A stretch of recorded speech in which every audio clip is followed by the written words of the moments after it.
Chapter 2. The Earth and the Heaven-Earth. In the preceding chapter, we have shown you the solar system as one magnetic sphere, as a cytum of cooperating, interdependent magnetic currents. They interact and correct each other when in one way or another the great plan underlying the entire system is threatened to be disturbed. We would now like to go deeper into the nature of such disturbances, their cause, state, and effects. Firstly, it is necessary to draw your attention to the life wave, namely mankind, which governs the Earth to a large extent.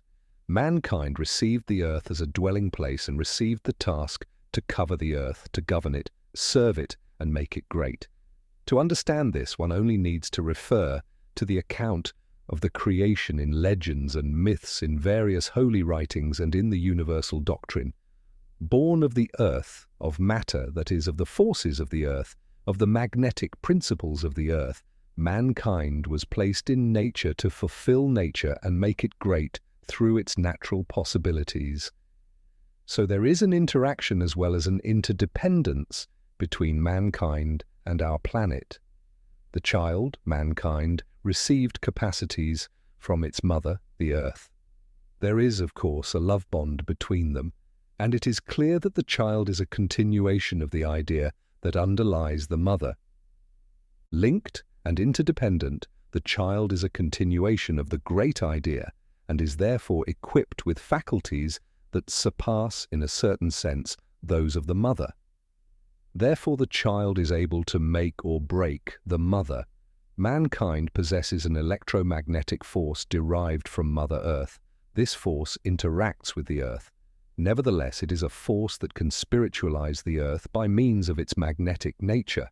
That is, it can change the three bodies of the Earth in a liberating sense. That was the divine idea underlying all of this. We are purposely writing in the past tense, as the cooperation between the mother and the child has not followed this line of development. Therefore, for aeons of time, a totally different line of development has been marked out.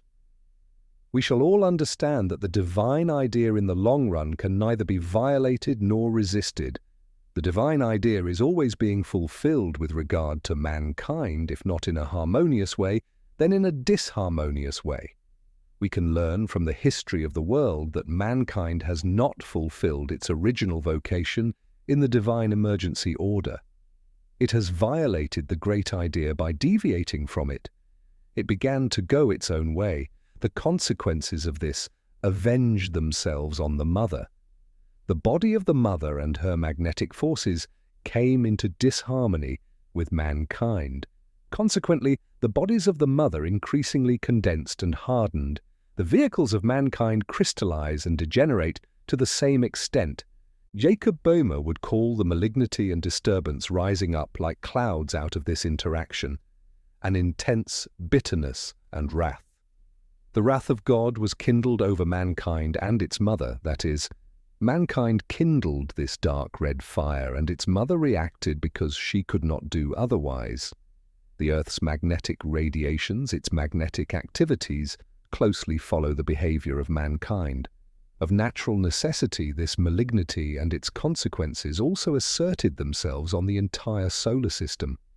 The fiery torch of disharmony was kindled in the entire solar system.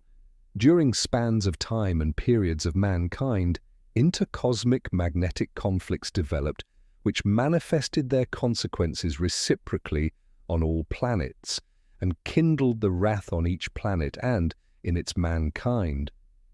It may be clear to you that the scientists and leaders of the primary life wave controlling each planet at a given moment ceased to see the expressions of the wrath and its consequences as being a consequence of mankind's own sins, although the Church speaks of sin, but as mere natural phenomena, as cosmic and intercosmic phenomena, as magnetic storms and deviations manifesting their consequences in one way or another.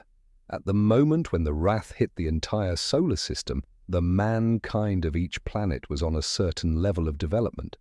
Some mankinds had climbed much further on the ladder of development than ours. Other groups were still below ours as seen from a certain point of view. It is immaterial where, on which planet, and by which mankind the wrath was kindled. In any event, all inhabitants of the solar system had to take it into consideration and follow either the line of development originating absolutely from the divine idea or the line of reaction to the wrath, by resistance, by violence, by natural passion, either the intelligent line of development or the instinctive, natural line of development. The line of development a mankind would follow depended entirely on the level of its development at the moment the wrath hit it. Our mankind followed the instinctive, natural line. Well, because of this fundamental rift in the entire solar system, two solar systems were created at the very moment the wrath occurred. The old solar system was shut off, as it were, so that there would be room for all the myriads of entities which were absorbed by the wrath. The new solar system was born out of an emergency, as God does not forsake the works of his hands. So there are two universes, the Gnostic and the dialectical one, and there are two developments, an original one and a temporary one in the world of wrath, so that all may have the opportunity to break away from these courses and achieve a link with the original one. When there are two developments and two solar systems due to the manifestation of an unholiness, we can imagine that there would at once be three solar systems if the wrath were also to be kindled in the second one. The divine idea perseveres and cannot be resisted. Accordingly, we can imagine that there has to be an interaction between the two presently active solar systems within the plan underlying our mankind. That is why it is said, God continually takes hold of the world of wrath, and that in every period of time, magnetic possibilities are offered to turn back to the original course of development. That is why it is said that God is light, and a brotherhood of light is a universal chain. We have now explained to you why there are two magnetic systems in our intercosmic omni-revelation, a magnetic system of death in which we all participate, and a magnetic system in which no human being participates unless he goes the path of the rose and the cross. Let us now return to our point of departure. There are two solar systems both quite different from one another, and yet to be explained one from the other. They have been born of historical intercosmic developments. There are also two planetary states, both of which we call the Earth, an Earth known by us as the planet we live on, and a heavenly Earth, a mystery planet, the heaven Earth which it was given to John to behold, which he, like the Pistis Sophia, at a given moment saw. Let us now consider in what way the development of the Earth pursues its course according to natural law, and in what equally lawful manner the heaven Earth must affect the Earth. As the Earth is, so also is the entire solar system to which it belongs. The entire solar system exists in the nature of death, the space in which the wrath is kindled and operates. As we have already said, all planets, with their inhabitants, have different stages of development, different personality shapes, larger or smaller than ours, more beautiful or more ugly in appearance, that depending on taste. In this connection, we have to tell you that the mythological shapes described to us in the various doctrines about the gods contain a great deal of truth. All these very different entities, however divergent in shape, belong as regards their origin to one and the same idea. Their cultural stages are very different. One could say that their cultural peaks were, so to say, frozen when the wrath hit the solar system. Since then, not one mankind could exceed the cultural peak attained unless such a mankind had, in the meantime, proceeded to its mystery planet by returning to its origin. At present, there is at least one planet in our solar system which is almost depopulated and no longer shows any sign of life because all its inhabitants continue their development by transfiguration on the mystery planet that is linked with their own. However, the planet of the Wrath world still exists in our solar system so as not to disturb the natural order of the latter. We shall understand that in the solar system of Wrath, fear, self-protection, and struggle for life are the actual bases of existence. There are mankinds in our solar system which, when the wrath hit them, fully knew and controlled atomic science and the properties of the atoms. At that time, our mankind also knew something of this marvelous science concerning one of the foundations of our planetary existence, yet not enough to be able to control it.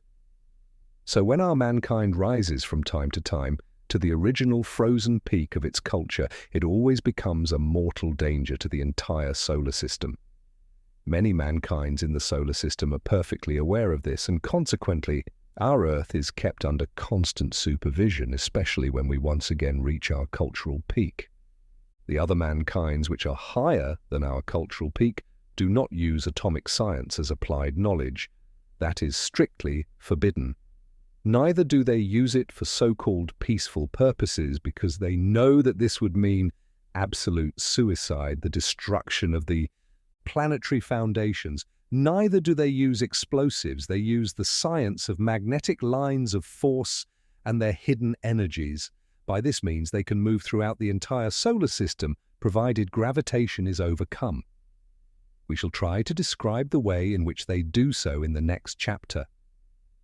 In all these explanations, you should keep in mind the absolute certainty that all manifestations and activities of the inhabitants of intercosmic space proceed from and are to be explained by the nature of death and its necessary self-protection.